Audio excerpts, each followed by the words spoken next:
খেতে দাও তাড়াতাড়ি, খুব খিদে পেয়েছে। ঠিক আছে, তুমি হাত মুখ ধুয়ে নাও, আমি খাবারটা বাড়ছি।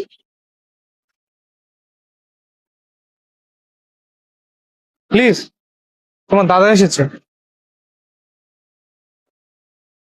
আরে দাদা, কেমন আছো তুমি? দাদা আপনি আসুন, ঘরে আসুন না প্লিজ, আমি খাবারের ব্যবস্থা করছি। হ্যাঁ দাদা, তুমি দাঁড়িয়েছো কেন? আসো, ভেতরে এসে বসো। না দাদা, না আমি এখানে খেতে এসেছি, না এখানে বসতে এসেছি। আমি শুধু তোকে দেখতে এসেছি। দাদা, তুমি এরকম ভাবে কথা কেন বলছো? তাহলে আর কি বলবো? তুই আমার কাছে কিরকম রাজরানী হয়েছিলিস, আর এখানে এখানে তো তুই চাকরের মতো আছিস। দাদা এরকম বলো না, আমার এখানে কোনো প্রবলেম হচ্ছে না। আমি এখানে অনেক ভালো আছি, সুখে আছি। আর আমি তো ওকে ভালোবাসি, তাই ভালোবেসে তোমার ওই রাজমহলের থেকে এই কুটির ঘরে ওকে নিয়ে আমি অনেক ভালো আছি। সত্যি, আমার এখানে কোনো প্রবলেম হয় না। শোন, এই ভালোবাসা ভালোবাসা দিয়ে না সংসার চলে না। সংসার চালানোর জন্য টাকা চাই, টাকা, বুঝলি? আর জামাইকে দেখে তো মনে হচ্ছে এ তো পুরো ভিখারি, এর তো টাকা পয়সা কিছুই নেই। আর কি বলছিলিস ভালোবাসা?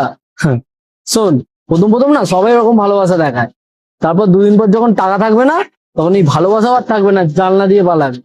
তুই লাস্ট পর্যন্ত এরকম একটা ভিখারিকে বিয়ে করলি।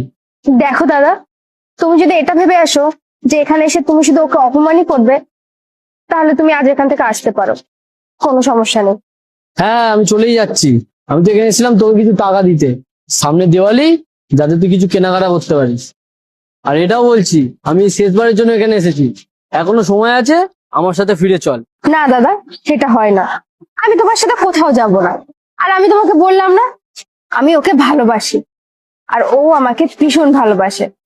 আমি ওর সাথে এখানে খুব ভালো আছি, তাই আমি কোথাও যাব না। তুমি চলে যাও এখান থেকে। ঠিক আছে ঠিক আছে, চলে যাচ্ছি। এই টাকাগুলো রাখ। ক্ষমা করো দাদা, আমি এটা নিতে পারবো না। যেদিন তোমাদের বাড়ির জামাইকে তোমরা সম্মান দিতে পারবে, সেদিন আমি হাসি মুখে তোমরা আমাকে ভালোবেসে যেটাই দেবে আমি সেটাই গ্রহণ করব।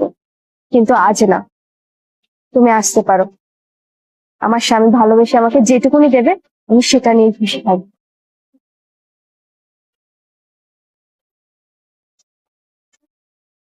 প্লিজ, তোমার দাদা তো ঠিকই বলেছে, তুমি তো তোমার দাদার সাথে চলেই যেতে পারো।